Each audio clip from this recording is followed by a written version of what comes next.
இன்றைக்கி சூப்பராக ஒரு பச்சை பயிறு வச்சு ஒரு குழம்பு செய்ய போகிறோம். சாம்பார் காரக்குழம்பை விட டெய்லி மாற்றி செய்யறதுக்கு சூப்பராக இருக்கும். இது இட்லி, தோசை, சப்பாத்தி, சாதம் எல்லாத்துக்குமே மேட்சாக இருக்கும். வாங்க இது எப்படி செய்யலாம்னு சொல்லிட்டு பார்க்கலாம். இதுக்கு நான் மொதல் நாளே ஒரு கப் அளவுக்கு பாசிப்பருப்பு ஊற வச்சுருக்கிறேன்.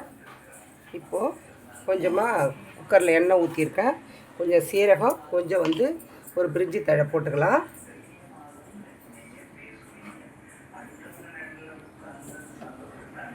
இப்போது அது பொரிஞ்ச உடனே கொஞ்சம் கருவேப்பிலை போட்டுக்கலாம்.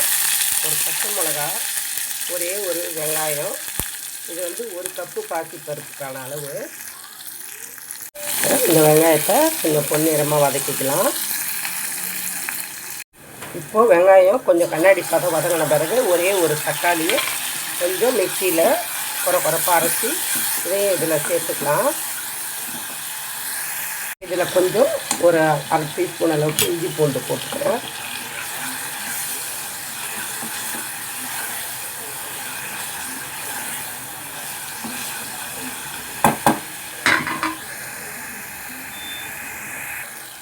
இப்போது இதில் பாருங்கள், கொஞ்சம் மஞ்சத்தூள், தனி மிளகாத்தூள் ஒரு அரை டீஸ்பூன், தனியாத்தூள் ஒரு ஸ்பூன், சாம்பார் பொடி இது ஒரு 2 ஸ்பூன், நம்மளுக்கு காரத்துக்கு தகுந்த மாதிரி இதில் சேர்த்துக்கலாம். டீயை சிம்மில் வச்சுட்டு லைட்டாக இதை ஒரு வதக்கிக்கலாம். இப்போது இதை நல்லா பச்சை வாடை போகிற அளவுக்கு நம்ம இதை கொஞ்சம் வதக்கியாச்சு. இதில் கொஞ்சம் ட்ரையாக இருந்ததுன்னா கொஞ்சம் தண்ணி சேர்த்துக்கோங்க. இப்போ இதில் ஊற வச்ச பாசிப்பருப்பு, முழு பச்சை பயிரை சேர்த்துக்கலாம். இதை நீங்கள் வறுத்தும் போட்டு செய்யலாம், இல்லை நீங்கள் நைட்டு ஊற வச்சு செஞ்சாலும் நல்லா தான் இருக்கும். இப்போது இதை கொஞ்சமாக நம்ம கலந்து கொடுத்துட்டு இதுக்கு உங்களுக்கு கிரேவிக்கு எந்த அளவுக்கு தண்ணி தேவையோ அந்த அளவுக்கு ஊற்றிக்கலாம். அவ்வளோதான்.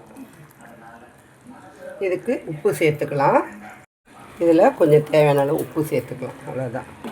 இப்போது நம்மளுக்கு தேவையான அளவு தண்ணி இதில் சேர்த்துட்டு இதை பொடி போட்டு குக்கரில் 2 விசில் 3 விசில் விட்டுக்கலாம்.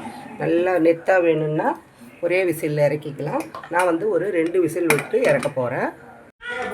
ஒரு 3 விசில் கிட்ட விட்டுட்டேன். இங்கே பாருங்கள், இப்போ நம்மளுக்கு பச்சை பருப்பு கிரேவி ரெடி ஆகிடுச்சு.